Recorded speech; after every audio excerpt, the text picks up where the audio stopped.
আসসালামু আলাইকুম। Hello everyone, এখানে আমি 2 দিনের ব্লগ একেবারে শেয়ার করছি। বাড়ির পাশে আমাদের একটা জায়গা আছে যেখানে আমার এক দাদি সবজি চাষ করে। সকালে লাউ, মিষ্টি কুমড়া আর দিয়ে গিয়েছিল মূলা শাক, আর পেঁপেটা ছিল আমাদের গাছের। সকাল সকাল এত ফ্রেশ জিনিস দেখে ভাবলাম দুপুরে এগুলোই রান্না করি।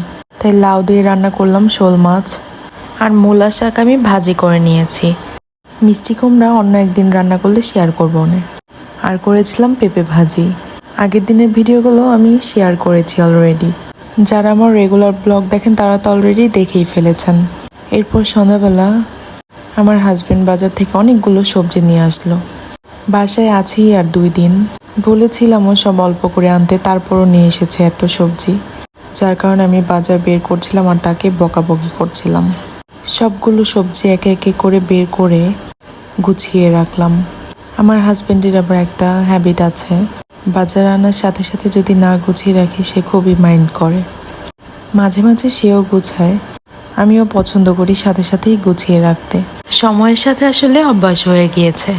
সবজির মধ্যে আমার সবগুলো ছিল পছন্দের আইটেম, স্পেশালি কাঁচা টমেটোগুলো। আরও এনেছিল গরম গরম পেঁয়াজু। এই পেঁয়াজুর স্বাদ দুনিয়ার আর কোথাও গেলে আমি পাই না। এত মজা লাগে আমার, এক বসে 4-5টা খেয়ে ফেলি। আর এনেছিল গরম গরম পরোটা, আরও ছিল বাদাম মিটানা। আমাদের আঞ্চলিক ভাষায় এই নামই বলে, আপনাদের জেলায় কি বলে অবশ্যই বলে যাবেন। আর কে কোথা থেকে ভিডিও দেখছেন অবশ্যই জানাবেন কমেন্টে। আর এনেছিল গরম গরম চা।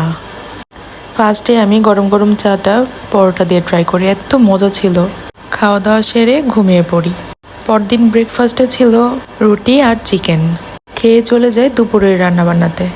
দুপুরের রান্নাবান্না বেশিরভাগ আজকে আমার হাজব্যান্ডই করেছে, কারণ আমি ইনস্টাগ্রামের একটা চ্যালেঞ্জ স্টার্ট করেছি, ইতিমধ্যে আপলোডও করে দিয়েছি। তবে রান্নারও দেরি হয়ে যাচ্ছিল, তাই জাস্ট শাড়ি পরেই চলে আসলাম ধনিয়া পাতা ভর্তা বানাতে। আর অন্যদিকে টমেটো চাটনি নামিয়ে ফেলেছি। বাকি রান্নাগুলো আজ আমার হাজব্যান্ডই করবে, কিন্তু ভর্তাটা যেহেতু পাটায় বাটতে হবে তাই আমিই করলাম। ছোট পাটা হওয়ার কারণে আমার কাছে ভর্তা বানাতে খুবই ভালো লাগে, আর যেখানে সেখানে ক্যারিও করা যায়। যাই হোক, কথা বলতে বলতে আমার মজাদার ধনেপাতা ভর্তা রেডি।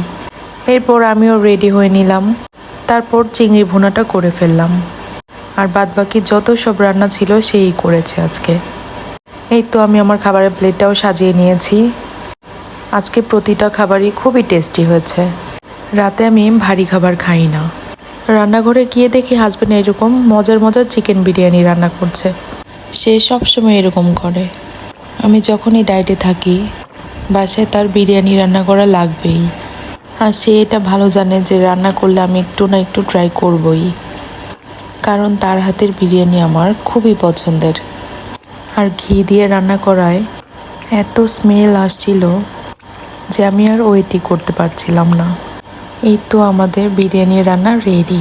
এত ভালো একটা স্মেল আসছে, আর বিরিয়ানিটা এত ঝরঝরা হয়েছে।